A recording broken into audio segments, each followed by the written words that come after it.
ओम शांति। 18 अक्टूबर 2025 के बाबा के मधुर महावाक्य। बाबा कहते मीठे बच्चे, आत्म अभिमानी होकर बैठो, अंदर घोटते रहो मैं आत्मा हूँ। देही अभिमानी बनो, सच्चा चार्ट रखो तो समझदार बनते जाएंगे, बहुत फ़ायदा होगा। आत्म अभिमानी होकर बैठो, अंदर घोटते रहो मैं आत्मा हूँ। तो वहाँ कहती, अंदर घोटते रहो मैं आत्मा हूँ। देही अभिमानी बनो, सच्चा चार्ट रखो तो समझदार बनते जाएंगे, बहुत फ़ायदा होगा। प्रश्न, बेहद के नाटक को समझने वाले बच्चे किस एक ला माना नियम को अच्छी रीति समझते हैं?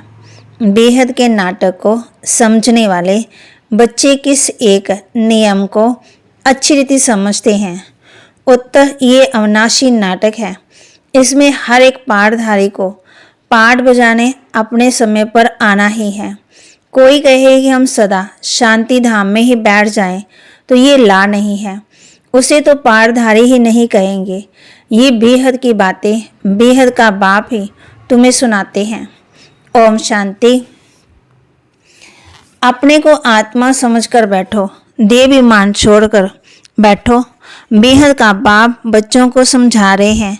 समझाया उनको जाता है जो बेसमझ होते हैं। आत्मा समझती है कि बाप सच कहते हैं। हम आत्मा बेसमझ बन गई है। मैं आत्मा अविनाशी हूँ, शरीर विनाशी है। मैं आत्म अभिमान छोड़ देह अभिमान में फंस पड़ा हूँ तो बेसमझ ठहरे। बाप कहते हैं सब बच्चे बेसमझ हो पड़े हैं। देह अभिमान में आकर फिर तुम बाप द्वारा देही अभिमानी बनते हो तो बिल्कुल समझदार बन जाते हो।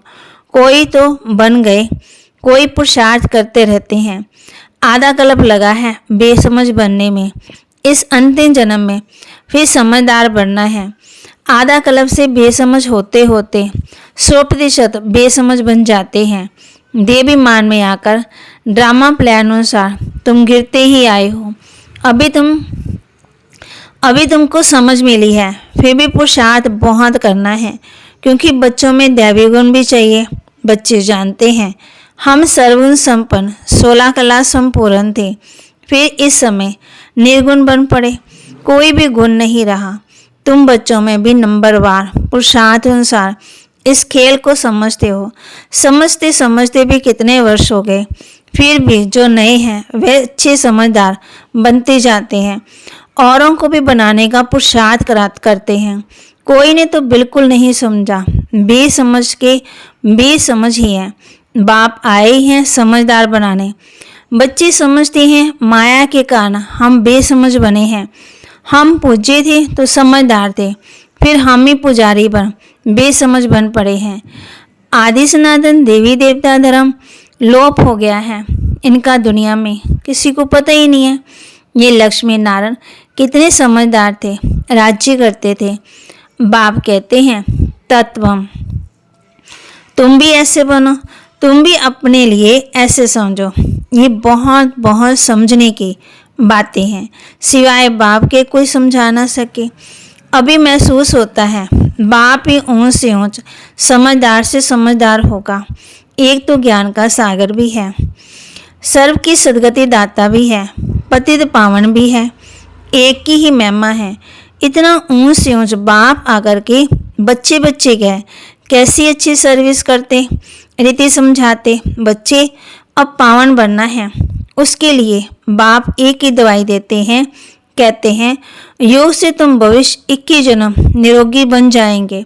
तुम्हारे सब रोग दुख खत्म हो जाएंगे, तुम मुक्ति धाम से चले जाएंगे। अविनाशी सर्जन के पास एक ही दवाई है, एक इंजेक्शन आत्मा को लगाते हैं ना।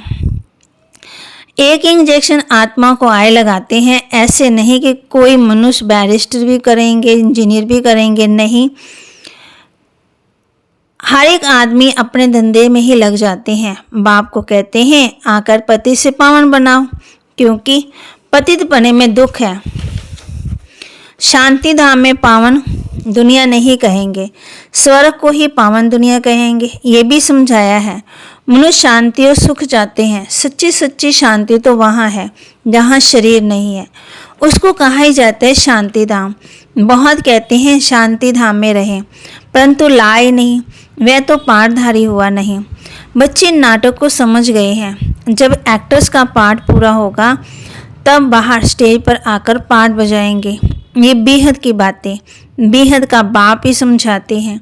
ज्ञान का सागर भी उनको कहा जाता। सबकी सदगति दाता पतित पावन है। सबको पावन बनाने वाला तत्व नहीं हो सकते। पानी आदि सब तत्व हैं, वे कैसे सदगति करेंगे? आत्मा ही पाठ बजाती है। हठ योग का पाठ आत्मा बजाती है। ये बातें भी जो समझदार हैं वही समझ सकते हैं। बाप ने कितना समझाया है। ऐसी युक्ति रचे जो मनुष्य समझे। कैसे पूज्य सो फिर पुजारी बनते। पूज्य है फिर नई दुनिया में, पुजारी है पुरानी दुनिया में। पावन को पूज्य, पतित को पुजारी कहा जाता।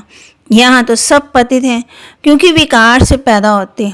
वहाँ है ही श्रेष्ठ, गाते भी हैं संपूर्ण शिष्टाचारी। अभी तुम बच्चों को ऐसा बनना है, मेहनत है। मुख्य बात है याद की। सभी कहते हैं याद में रहना बड़ा मुश्किल है। हम जितना चाहते हैं याद में रह नहीं सकते। कोई सच्चाई में अगर चार्ट लिखे तो बहुत फ़ायदा हो सकता है। बाप बच्चों को ये ज्ञान देते हैं कि मन मना भव। तुम अर्थ सहित कहते हो, तुम्हें बाप हर एक बात यथार्थ रीति अर्थ सहित समझाते हैं। बाप से बच्चे कई प्रकार के प्रश्न पूछते हैं। बाप करके दिल लेने के लिए कुछ कह देते हैं, परंतु बाप कहते हैं मेरा काम ही है पति से पावन बनाना। मुझे तो बुलाते ही इसलिए हो। तुम जानते हो हम आत्मा शरीर शायद पावन थी, अभी वही आत्मा शरीर शायद पतित बनी है। 84 जन्मों का हिसाब है ना। तुम जानते हो ये दुनिया कांटों का जंगल बन गई है। ये लक्ष्मी नारायण तो फूल हैं, उन्हों के आगे कांटे जाकर कहते हैं आप सर्वगुण संपन्न, हम पापी हैं, कपटी हैं, नीच हैं। सबसे बड़ा कांटा है ये काम विकार का। बाप कहते हैं इस पर जीत पाए, जगत जीत बनो। मनुष्य कहते हैं भगवान को कोई ना कोई रूप में आना है, भागीरथ पर विराजमान तो हो आना है। तो माँ कहती भगवान को आना ही है पुरानी दुनिया को नया बनाने। नई दुनिया को सतो प्रदान, पुरानी को तमो प्रदान कहा जाता है। जबकि भी पुरानी दुनिया है तो जरूर बाप को आना पड़े। बाप को ही रचयिता कहा जाता है। तुम बच्चों को कितना सहज समझाते हैं, कितनी खुशी होनी चाहिए। बाकी किसका कर्म भोग का हिसाब किताब है, कुछ भी है वह तो भोगना है। इसमें बाबा आशीर्वाद नहीं करते, हमको बुलाते ही हो। बाबा आकर के हमको वर्षा दो। बाबा से क्या वर्षा पाना चाहते हो? मुक्ति, जीवन मुक्ति का। मुक्ति जीवन मुक्ति का दाता एक ही ज्ञान का सागर बाप है, इसलिए उनको ज्ञान दाता कहा जाता है। भगवान ने ज्ञान दिया था, परंतु कब दिया, किसने दिया, ये किसी को पता ही नहीं। बाप कहते हैं किसको ज्ञान दिया ये किसी को पता ही नहीं है। अब भी ये ब्रह्मा बैठे हैं, इनको मालूम पड़ा कि हम सो नारन था, फिर 84 जन्म भोगे, ये है नंबर 1 में। बाबा बतलाते हैं मेरी तो आंखें खुल गई। ब्रह्मा बाबा कहते तुम भी कहेंगे हमारी तो आंखें ही खुल गई। तीसरा नेत्र तो खुलता है ना। तुम कहेंगे हमको बाप का सृष्टि चक्र का पूरा ज्ञान मिल गया। मैं जो हूँ जैसा हूँ, मेरी आंखें खुल गई। कितना वंडर है। हम आत्मा फर्स्ट हैं और फिर हम अपने ही देह को समझ बैठे। आत्मा कहती है हम एक शरीर छोड़ दूसरा लेता हूँ, फिर भी हम अपने को आत्मा बोल देही विमानी बन जाते हैं, देह में आ जाते हैं। इसलिए अब हम तुमको पहले ये समझ देता हूँ कि अपने को आत्मा समझ बैठो। अंदर में ये घोटते रहो कि मैं आत्मा हूँ। आत्मा न समझने से बाप को भूल जाते हो, फील करते हो बरोबर हम घड़ी घड़ी देह विमान में आ जाते हैं। मेहनत करनी है, यहाँ बैठो तो भी आत्मा अभिमानी होकर बैठो। बाप कहते हैं हम तुम बच्चों को राजाई देने आए हैं। आधा कल्प तुमने हमको याद किया है। कोई भी बात सामने आती है तो कहते हैं हाय राम, परंतु ईश्वर वह राम कौन है ये किसी को पता ही नहीं। तुमको सिद्ध करना है। ज्ञान का सागर, पतित पावन, सबका सदगति दाता, त्रिमूर्ति परम पिता परमात्मा शिव है। ब्रह्मा विष्णु शंकर तीनों का जन्म इकट्ठा है। सिर्फ शिव जयंती नहीं परंतु त्रिमूर्ति शिव जयंती है। जरूर जब शिव की जयंती होगी तो ब्रह्मा की भी जयंती होगी। शिव की जयंती मनाते हैं परंतु ब्रह्मा ने क्या किया? लौकिक, पारलौकिक और ये है अलौकिक बाप। ये है प्रजापिता ब्रह्मा। बाप कहते नई दुनिया के लिए ये नया ज्ञान अब भी तुमको मिलता है, फिर लोप हो जाता है। जिसको बाप रचता रचना का ज्ञान नहीं तो अज्ञानी ठहरे। अज्ञान नींद में सोए पड़े हैं। ज्ञान से दिन, भक्ति से है रात। शिवरात्रि का अर्थ भी नहीं जानते, इसलिए उनके हॉलीडे भी उड़ा दी है। अभी तुम जानते हो बाप आते हैं सबकी जोत जगाने। तुम ये बत्तियां आदि जगाएंगे तो समझेंगे इनका कोई बड़ा दिन है। अब तुम जगाते हो अर्थ सहित, वो लोग थोड़ी समझेंगे। तुम्हारे भाषण से पूरा समझ नहीं सकते। अभी सारे विश्व का रावण पर राज्य है। ये तो मनुष्य कितने दुखी हैं। रिद्धि सिद्धि वाले भी बहुत तंग करते हैं। अखबारों में भी पढ़ता है। इनमें बाबा कहते इनमें ईवल सोल है, बहुत दुख देते हैं। बाबा कहते हैं इन बातों से तुम्हारा कोई कनेक्शन नहीं। बाप तो सीधी बात बताते हैं, बच्चे तुम मुझे याद करो तो तुम पावन बन जाएंगे, तुम्हारे सब दुख दूर हो जाएंगे। अच्छा, मीठे मीठे सिक्के लदे बच्चों प्रति माता पिता बाप दादा का याद प्यार और गुड मॉर्निंग। रूहानी बाप की रूहानी बच्चों को नमस्ते। रूहानी बच्चों की रूहानी बाप दादा को दिल व जान सिकवा प्रेम से नमस्ते।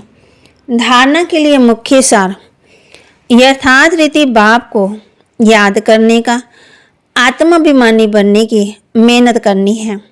यथार्थ रीति बाप को याद करने व आत्माभिमानी बनने की मेहनत करनी है। सच्चाई से अपना चार्ट रखना है, इसमें ही बहुत बहुत फायदा है। सबसे बड़ा दुख देने वाला कांटा ये काम विकार है। इस पर योग बल से विजय प्राप्त कर पति से पावन बनना है। बाकी किन्हीं भी बातों से तुम्हारा कनेक्शन नहीं। वरदान, प्रैक्टिकल जीवन द्वारा परमात्म ज्ञान का प्रूफ देने वाले धर्म युद्ध में विजयी भाव। प्रैक्टिकल जीवन द्वारा परमात्म ज्ञान का प्रूफ देने वाले धर्म युद्ध में विजयी भाव। अभी धर्म युद्ध की स्टेज पर आना उस धर्म युद्ध की विजय बनने का साधन है आपके प्रैक्टिकल जीवन, क्योंकि परमात्म ज्ञान का प्रूफ ही प्रैक्टिकल जीवन है। आपकी मूर्त से ज्ञान और गुण प्रैक्टिकल में दिखाई दे, क्योंकि आजकल डिस्कस करने से अपनी मूर्त को सिद्ध नहीं कर सकते, लेकिन अपनी प्रैक्टिकल धारणा मूर्त से एक सेकंड में किसी को भी शांत करा सकते हो। स्लोगन, आत्मा को उज्जवल बनाने के लिए परमात्म स्मृति से मन की उलझनों को समाप्त करो। आत्मा को उज्जवल बनाने के लिए परमात्म स्मृति से मन की उलझनों को समाप्त करो। अव्यक्त इशारे, जगदम्बा सरस्वती जी के महावाक्य। योग से ही मुक्त होने की शक्ति मिलती है। पहले तो अपने को एक मुख्य पॉइंट ख्याल में अवश्य रखनी है। जब इस मनुष्य सृष्टि का झाड़ व बीज रूप परमात्मा है, तो उस परमात्मा द्वारा जो नॉलेज प्राप्त हो रही है वह सब मनुष्यों के लिए जरूरी है। सभी धर्म वालों को ये नॉलेज लेने का अधिकार है। बल हर एक धर्म की नॉलेज अपनी अपनी है। हर एक का शास्त्र अपना अपना है। हर एक की मत अपनी अपनी है। हर एक का संस्कार अपना अपना है, लेकिन ये नॉलेज सबके लिए है। बल वो इस ज्ञान को न भी उठा सके, हमारे घराने में भी ना आए, परंतु सबका पिता होने के कारण उनसे योग लगाने से फिर भी पवित्र अवश्य बनेंगे। इस पवित्रता के कारण अपने ही सेक्शन में पदवी अवश्य पाएंगे, क्योंकि योग को तो सभी मनुष्य मानते हैं। बहुत मनुष्य ऐसे कहते हैं कि हमें भी मुक्ति चाहिए, मगर सजाओं से छूट मुक्त होने की शक्ति भी इस योग द्वारा ही मिल सकती है। अजप्पा जाप अर्थात निरंतर ईश्वरीय याद, ये जो कहावत है श्वासों श्वास अजप्पा जाप जपते रहो, उसका यथार्थ अर्थ क्या है? जब हम कहते हैं अजप्पा जाप तो इसका यथार्थ अर्थ है जाप के बिगड़ श्वासों श्वास अपना बुद्धि योग अपने परम पिता परमात्मा के साथ निरंतर लगाना, और ये ईश्वरी याद श्वासों श्वास कायम चलती आती है। उस निरंतर ईश्वरी याद को अजप्पा जाप कहते हैं।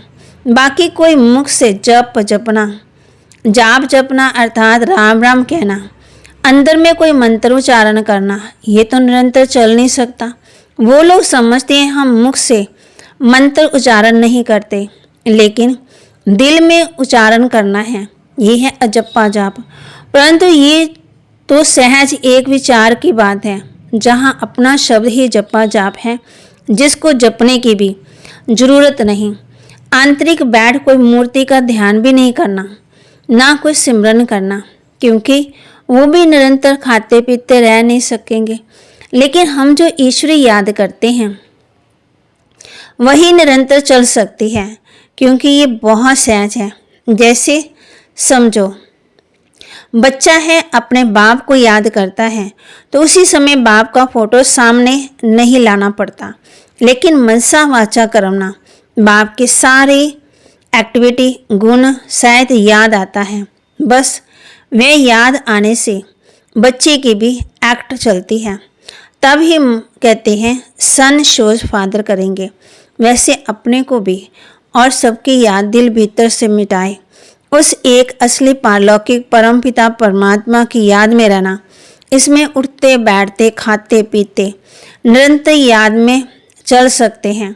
उस याद से कर्मातीत बनते हैं। तो इस नेचुरल याद को ही अजप्पा जाप कहते हैं। अच्छा, ओम शांति।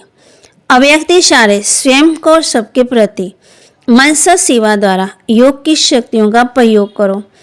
अभ्यास की प्रयोगशाला में बैठ योग का प्रयोग करो तो एक बाप का सहारा और माया के अनेक प्रकार के विघ्नों का किनारा अनुभव करेंगे। अभी ज्ञान के सागर, गुणों के सागर, शक्तियों के सागर के ऊपर ऊपर की लहरों में लहराते हो, इसलिए अल्पकाल की रिफ्रेशमेंट अनुभव करते हो। लेकिन अब सागर के तले में जाओ तो अनेक प्रकार के विचित्र अनुभव कर रत्न प्राप्त करेंगे। तो बाबा के महावाक्य को लाइक करें, शेयर करें, सब्सक्राइब करें और अपने जीवन में जरूर धारण करें। और आज बाबा ने हम बच्चों को ये भी बताया है कि ये अविनाशी नाटक है, इसमें हर एक पाठधारी को अपना पाठ बजाने अपने समय पर आना ही पड़ेगा। कोई कहे हम सदा शांति धाम में बैठ जाएं, ये तो हो ही नहीं सकता है। फिर बाबा ने कहा है आत्मा को उज्जवल बनाने के लिए परमात्म स्मृति से मन की उलझनों को समाप्त करो। आत्माभिमानी बनने की अभ्यास करो। ओम शांति।